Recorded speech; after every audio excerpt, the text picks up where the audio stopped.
It's the Real News Network. I'm Sharmini Pires coming to you from Baltimore.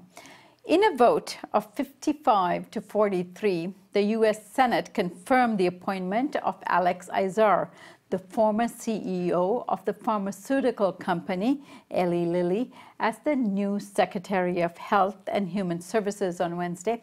He replaces Tom Price, who was forced to resign because of his abuse of public funds. Republicans see Alex Azar as a safe bet, since he already served as Deputy Secretary under President George W. Bush. However, progressive Democrats such as Senator Bernie Sanders and Elizabeth Warren severely criticized his appointment because of his role in raising drug prices at Eli Lilly. Joining me now to discuss Azar's appointment is Alex Lawson. Alex is Executive Director of Social Security Works, an organization that fights to expand Social Security, Medicare, and Medicaid, and to also lower prescription drug prices. Thanks for joining me today, Alex. Thanks for having me. So, Alex, you were on the Hill today trying to get the attention of some critical senators here. Describe for us what happened.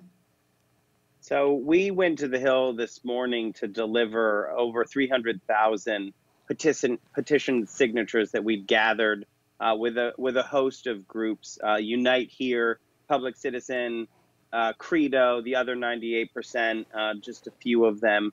And this is just a small amount of the frustration that is out there in America about out of control drug prices. These petitions were specifically saying, do not vote to put the fox in charge of the Henhouse. Like, literally, this is the guy who ran the company that skyrocketed the drug prices, and now they're going to put him in charge of our healthcare system, including regulating the pharmaceutical industry. It's just exactly the wrong way to go, unless your entire reason for doing it is to enrich the pharmaceutical industry at the expense of the public health, so that you can cash out, just like Alex Azar did the last time he worked for the public.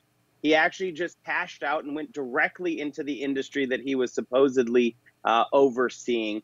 And we delivered those petitions to three offices: Senator Manchin, Senator Heitkamp, and Senator Carper. We actually ran into Senator Manchin himself, and we were able to give him the petitions directly. And unfortunately, he told us to our face that he was going to vote for him out of some bizarre belief that by voting to put the fox in charge of the Henhouse, he would be more able to somehow rein in the abuses, which doesn't make any sense. All right, to what now? So this is a done deal now, is that right? It is. He's been confirmed 55 votes. You had 6 Democratic senators and an independent, Angus King, who caucuses with the Democrats, vote for him, along with all the Republicans, except for Rand Paul, who voted against him, and then McCain and Corker, who were not present. But this is done. He's confirmed. He is the Secretary of HHS. And as hard as it was to find someone who is worse than Tom Price for that position, the Trump administration managed to do it. Alex, while you were on the Hill, you had an exchange with Senator Manchin. Let's have a look. Senator, can we deliver these petitions to you to vote no on Alex Azar this afternoon when he comes up? Oh, okay. Well, I'm going to vote for Alex because I've got a commitment to fight the opiate epidemic, which is killing my state.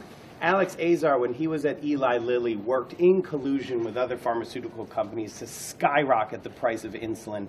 We do not think he can be trusted. Is that on insulin?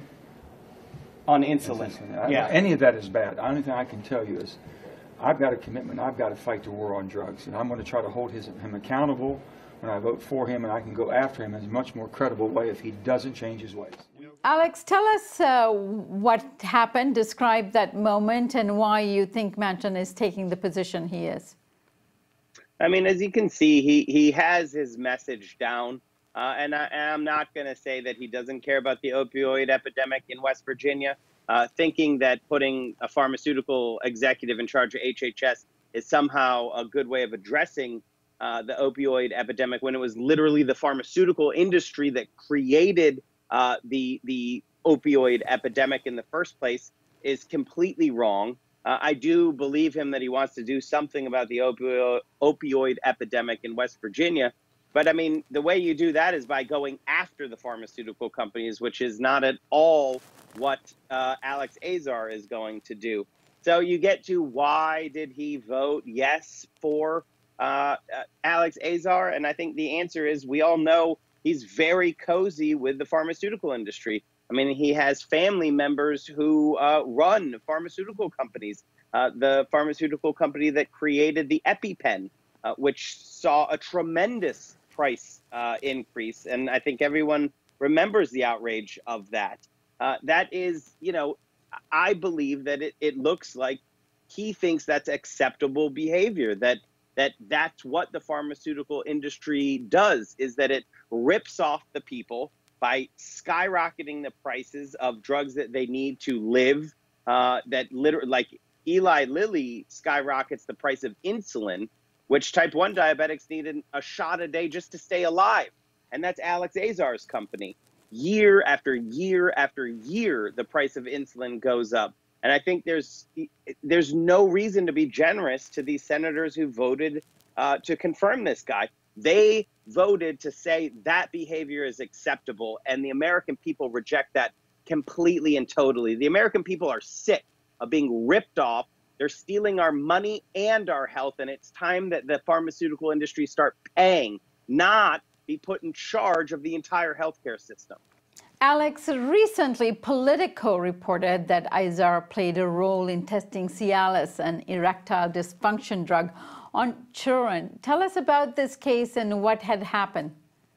So what Azar did, it's a little bit in the weeds, but you just have to understand this. The entire business model of the pharmaceutical industry is that the public, the taxpayers, we pay to develop drugs. It's not the companies. It's paid for by the public out of the NIH, out of university grants. The drug companies don't pay to develop drugs. They take those developed drugs by public resources, and then they get monopoly power through their patent. So they get publicly granted patents, and then they abuse those patents by charging the highest prices in the world to American consumers. But their entire business model is based on maintaining that monopoly power. So as soon as something looks like it's going to go off patent and they would face competition by a generic brand, they will do anything to retain that monopoly power. And by anything, I mean they will pretend that an erectile dysfunction drug, which is Cialis,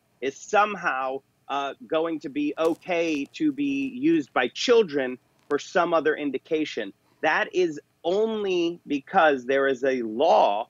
There's a specific law that allows pharmaceutical industry to maintain the monopoly power if they can show that a drug is useful to children.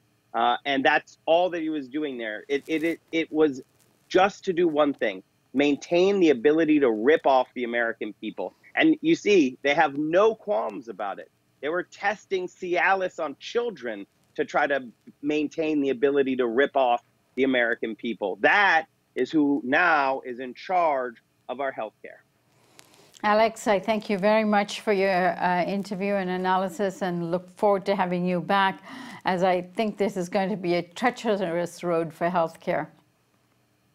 Thank you so much for having me. And thank you for joining us here on the Real News Network.